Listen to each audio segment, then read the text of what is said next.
సాధారణంగా ఎలాంటి వ్యాధులకు ఏటీడీ ఉపయోగపడుతుంది? అంటే ఎలాంటి వ్యాధులే కాదు, హ్మ్. సలహాల కోసం కూడా అడగొచ్చు. ఓకే. ఇప్పుడు డాక్టర్‌ని అడిగేటప్పుడు ప్రాబ్లమ్ ఉంటేనే అడగాలని కాదు. హ్మ్. సార్ నాకు కొద్దిగా ఇదివరకు బీపీ ఉండే, నేను మంచిగానే ఉన్నాను. హ్మ్. బీపీ పెరగొద్దంటే ఏం చేయాలని కూడా అడగొచ్చు. తర్వాత నాకు డయాబెటిక్ ఈ రేంజ్‌లో ఉంది. ఇట్లే కంట్రోల్ చేయాలి నేను. ఇంకా లేకపోతే తగ్గించుకోవాలి.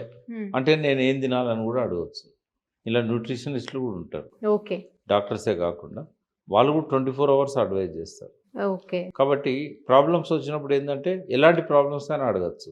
చిన్న ప్రాబ్లమ్ కూడా నెగ్లెక్ట్ చేయకూడదు. ఉదాహరణకు ఈ చెయ్యి గుంజుతా ఉంటది, ఎడమ హ్మ్. చెయ్యి. ఇది హార్ట్ అటాక్‌కు సింప్టమ్ కావచ్చు. ఇట్లా ఎన్నో ఉంటాయమ్మా. అంటే వాళ్ళకి ఏది అడగబుద్ధి అయితే అడగవచ్చు.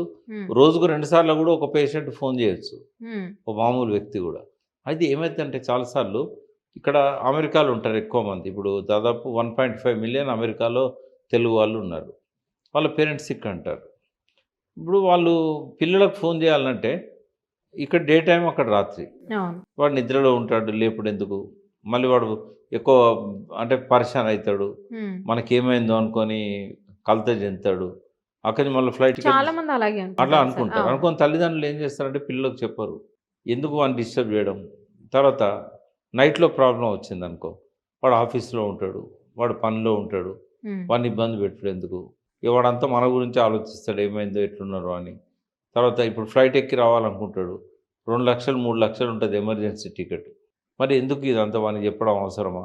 ఏం కాదులే తగ్గిపోతది అని లైట్ తీసుకుంటాడు. చనిపోతాడు. అవును. అట్లా మనకేందంటే ఇది ఒక రిలీఫ్ అన్నట్టు. ఒక డాక్టర్ ఉంటాడు. తర్వాత ఏదైనా ఒక భరోసా ఉంటది. ఒక్క మాటలో చెప్పాలంటే తెలుగు వాళ్ళు 70,00,000 మంది ఒక 100 దేశాలలో ఉన్నారు. హ్మ్. వాళ్ళ అందరికీ ఒక పెద్ద కొడుకుని కావాలనుకుంటున్నా నేను. అంటే కొడుకు పక్కనున్నా గూడా అందించలేనివి చాలుంటాయి.